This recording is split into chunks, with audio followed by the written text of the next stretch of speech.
A History of the Chinese Civil War, 1945 to 1949. So just first a quick intro. The Chinese Civil War was fought between 1945 and 1949. The Civil War was a military struggle for control of China waged between the nationalists, Kuomintang, under Chiang Kai-shek, and the communists under Mao Zedong. So China was ready for a change. So here I'm just going to go over the factors that sort of led to communists becoming popular. So first there were socioeconomic factors. So pretty much China was always a very poor country up to this point, and 90% of the people who lived in China were farmers, and they didn't have a lot of money. And then political weakness and the influence of foreign powers. So foreign powers really influenced China in things such as the Opium Wars and the Taiping Rebellion, and that really weakened China's government. And then the next thing that weakened it was the overthrow of the Manchu dynasty during the Double Tenth Revolution. And then the last thing that weakened China and sort of made it ready for communists in the long run was the rule of Yang Shikai between 1912 and 1915. Because he was actually really ineffective, and under his rule, regionalism thrived, and it sort of set up the regionalism that went forward throughout the First World War and Second World War and up to the Revolution, or the Civil War. So next up is a prelude to war. The communists started to gain power during the Second Sino-Japanese War.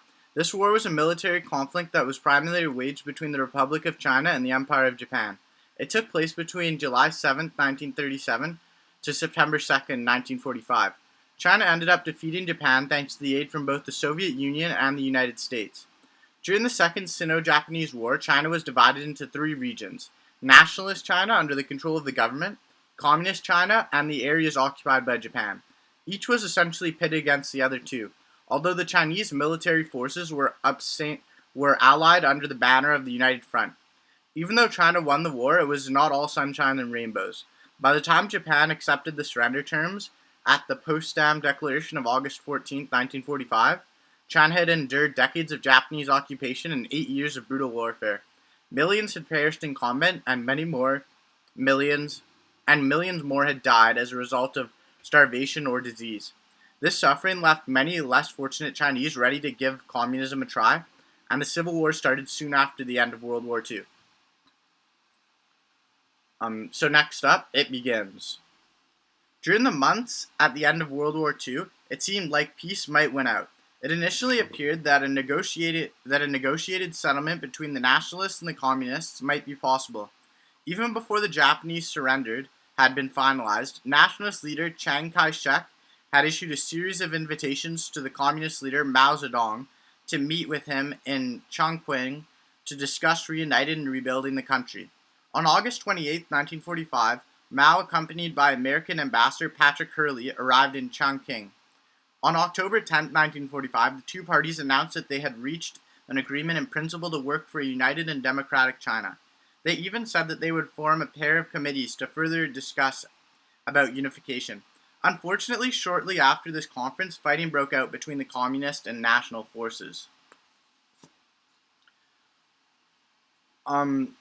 So after Japan's defeat at the end of World War II, there was a bit of an arms race between the communist China and the nationalist China. Japan's defeat set off a race between the nationalists and communists to control vital resources and population centers in northern China and Manchuria. Nationalist troops using transportation facilities of the U.S. military were able to take over key cities and most railway lines in East and North China. Communist troops occupied much of the hinterland in North and in Manchuria. The United Front had always been precarious, and it had been tactically understood by both nationalists and communists that they would cooperate only until Japan had been defeated. Until then, neither side could afford to seem to pursue internal aims at the cost of the national struggle. The growing wartime ineffectiveness and corruption of the nationalists, who seemed especially to the North Chinese, particularly a government in exile in far-off Chongqing, left the communists on a rising tide in 1945. So the next thing I want to talk about is the Marshall Mission, and the Marshall Mission was pretty much the United States stepping in to try and create peace. After this initial violence, the United States stepped in by sending George C. Marshall to China on December 1945. The Marshall Mission succeeded in bringing both sides back to the negotiating table, and on January 10, 1946, an armistice was concluded between the governments and the communists. They even decided to set up a government and decrease both of their militaries. The new Chinese army would consist of 108 divisions, 90 government and 18 communist, under the overall command of a national Ministry of Defense. Unfortunately, Russia messed it up for everyone when they pulled out of Manchuria. The withdrawal of Soviet occupation troops in March and April 1946 triggered a scramble. Nationalist troops occupied Mukden on March 12th, while communists consolidated their hold throughout northern Manchuria. After the government troops took Changchun on May 23rd, a 15-day truce was declared in Manchuria from June 6th to June 22nd. Unfortunately, fighting intensified elsewhere. The government and communist troops clashed at Jehol, northern Kangsu, northeastern Hopei, and southeastern Shantung. So now I'm going to talk about the start of the war. So the nationalists actually started off pretty strong. The war started to intensify when the nationalists laid siege to Kalkun in late September 1946. Nationalist troops started sieging the major communist bases of Kalkun. Kalkun fell to the nationalists on October 11th. After this major nationalist win, the communists returned to the negotiating table. Unfortunately, it did not work out. The nationalists decided to create a new constitution without the communists, and Marshall even decided to leave China because of the extremists on both sides who were holding up negotiations. Peace talks completely stopped when Chiang Kai-shek kicked out all the communists out of the government and kicked all the communists out of the government-controlled area and charged all the communists with armed rebellion. So unfortunately for the nationalists, the tide started to turn. The tide started to turn when the communist forces made critical inroads into central China and even caused the closing of defensive gates at Nankin on September 18, 1947. In Manchuria, the communists succeeded in reducing the government's control of Changchun and Mukden, on isolated pockets in Kirin and the rail line leading to Mukden and China proper. Mao was so optimistic that at a Communist Party Central Committee he said, "The Chinese People's Revolutionary War has now reached a turning point. The main forces of the People's Liberation Army have carried the fight into Kuomintang area. This is a turning point in history." So obviously it was very confident. So next I sort of want to talk about was the USA's aid too little too late. I just want to talk about what the United States was doing at this time. So obviously it was right after World War II, so the United States wasn't looking to jump into another war. By 1947, the United States had become unpopular in China, so they pulled out most of their troops and gave up their role as peacekeepers. They eventually started to outright support the Chinese nationalists, but by that time the communists had all the momentum.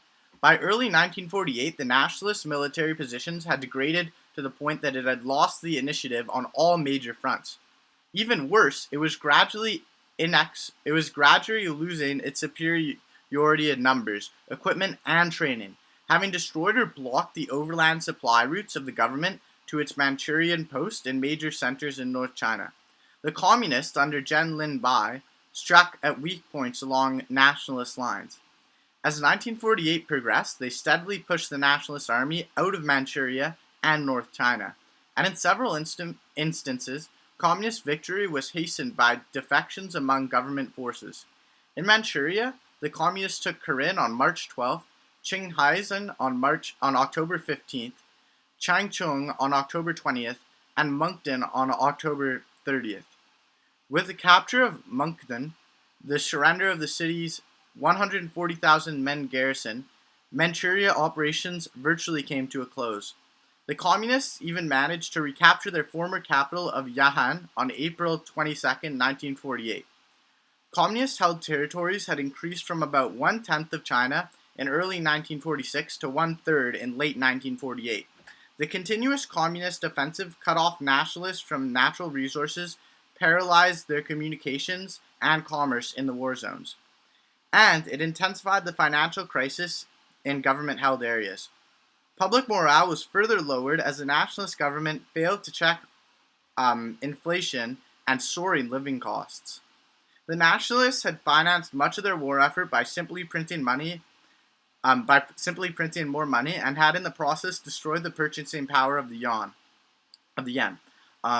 To put this in perspective, some 9 trillion yen were circulating in late 1946, but by August 1948, that number had increased to 700 trillion.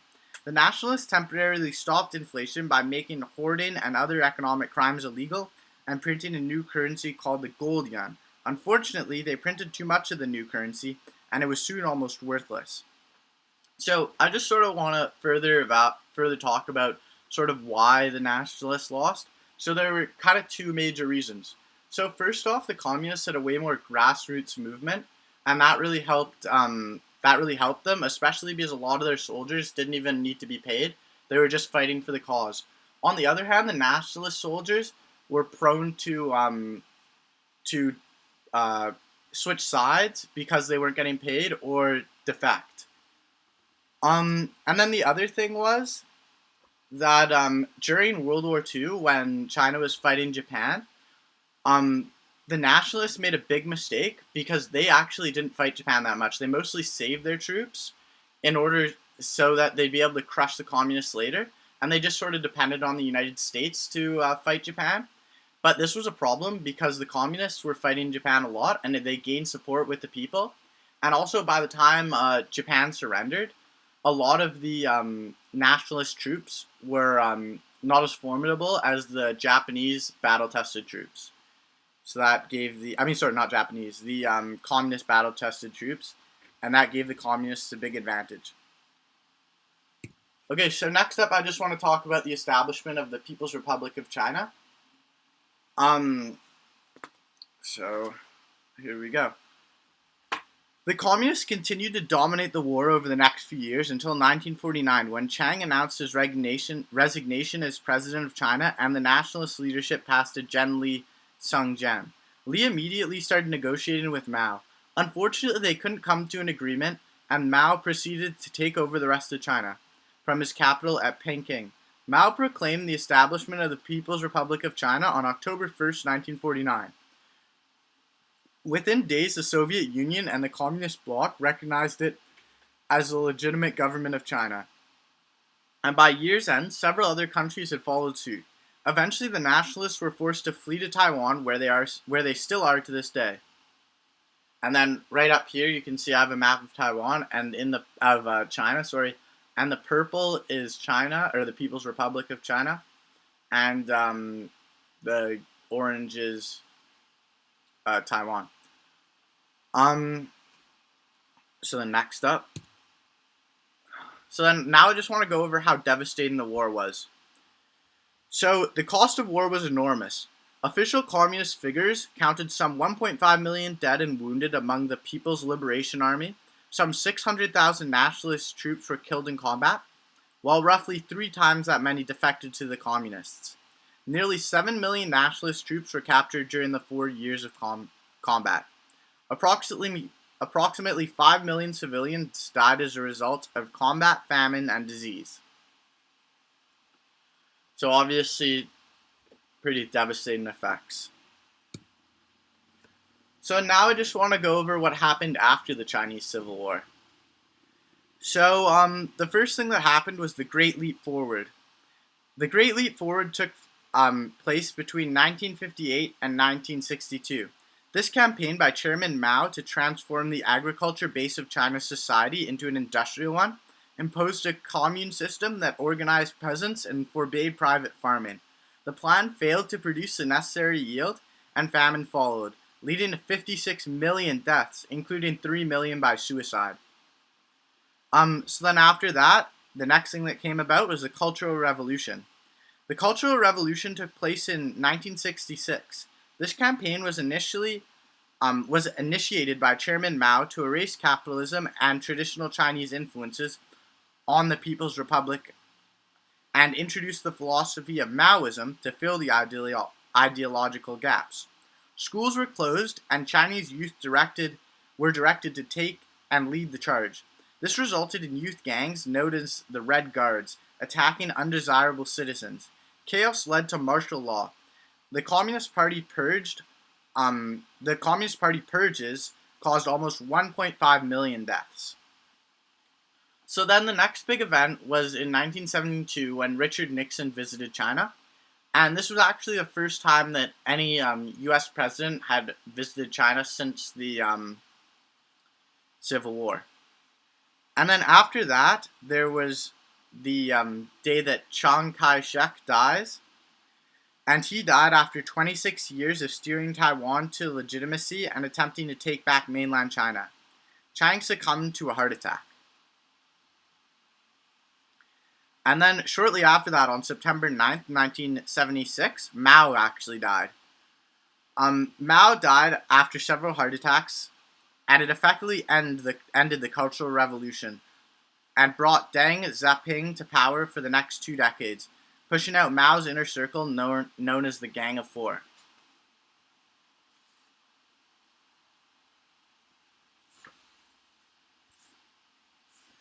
So then, by the end of his reign, Mao had actually overseen the slaughter of over 40 million people. So it's just kind of an interesting fact. So then the next thing that happened was in the 80s and 90s, there were many protests, such as the Tiananmen Square protests, where 300 students were killed. And then another thing that happened was on July 1st, 1997, Hong Kong was returned to China after the 99-year lease to Britain ran out. So the last thing I just want to speak about is the Economic Cooperation Framework Agreement. So this agreement happened in 2010 when China and Taiwan began officially speaking to each other for the first time. But unfortunately, following the 2016 election of Tai Ing-wen as Taiwan's president, China rescinded these new ties. Okay, so now something kind of interesting to talk about, just to show the impact that the Chinese Civil War has on us today and like our culture and stuff. So I wanted to talk about, did the Chinese Civil War cause COVID-19? So obviously, not really, but it did make it worse. So just a bit of background information. Taiwan is actually not a member of WHO because China won't allow it. The World Health Organization excludes Taiwan because it counts it the same as China. It's not the only organization to do this, but a lot of people have a problem with it because Taiwan has one of the best healthcare systems in the world. So the reason this was a problem was because Taiwan knew about COVID before any other country, and it actually tried to warn the World Health Organization, but the organization ignored them. According to the Times, when they heard about patients falling sick with a mysterious phenomenon in the Chinese city of Wuhan on December 31st, Taiwan's health officials fired off an email to the World Health Organization asking for information. Taiwanese and U.S. officials have seized on the email to argue that WHO ignored early warnings of the coronavirus and that the coronavirus could likely be transmitted between people. In the weeks following December 31st, note the WHO echoed Chinese officials that there was no clear evidence of human-to-human transmission, even as cases began cropping up that raised suspicion and cognation. In an interview with Times, Dr. Lau Xing-chung, the Deputy Director General of Taiwan's Center for Disease Control, CDC, says that WHO should have acted on Taiwan's query by conducting its own investigation. Instead, he says WHO provided a false sense of security to the world. So obviously that's not good, considering that WHO is supposed to be unbiased. So then another interesting thing was the Taiwan government was actually able to stop COVID-19 for the most part from spreading across its country. And I think it should be looked as a role model for other countries Yet when asked about Taiwan, Hu's assistant general didn't even acknowledge the question. So I have a bit of a video just to show what Hu thinks of Taiwan and just to kind of illustrate the tensions that are still around between China and Taiwan and the international community.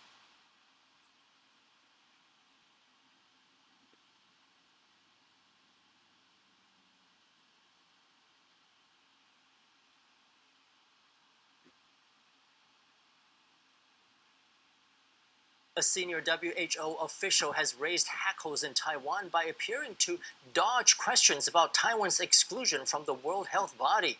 During an interview via video chat with a Hong Kong media outlet, Bruce Aylward, a Canadian epidemiologist, remained silent for about 10 seconds when asked if the WHO should reconsider Taiwan's membership. After their video hookup appeared to be disconnected, the interviewer called him back. This time, Aylward declared that if he had contracted the coronavirus, he would want to be treated in China. WHO considered Taiwan's membership.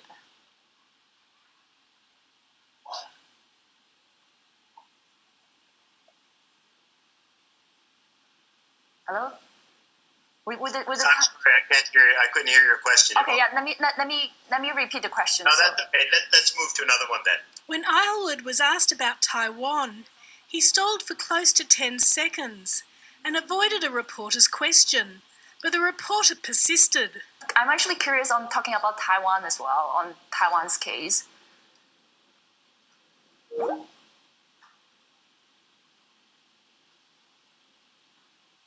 We decided to give Dr. Aylward another call to follow up. And I just want to see if you can comment a bit on how Taiwan has done so far in terms of containing the virus. Well, we've already talked about China. Aylward is an assistant director general at the WHO and is a Canadian-trained epidemiologist. Ever since the pandemic broke out, he has constantly sung China's praises. I left inspired and with a deep admiration for the common Chinese people that I worked with. If I had COVID-19, I want to be treated in China. Lin Shejia, the CEO of the Foundation of Medical Professionals Alliance, lamented that the WHO has been deeply poisoned by Chinese influence. He said he believed that once the pandemic was over, each nation would seriously consider how to reform these kinds of international organisations that have been heavily infiltrated by China.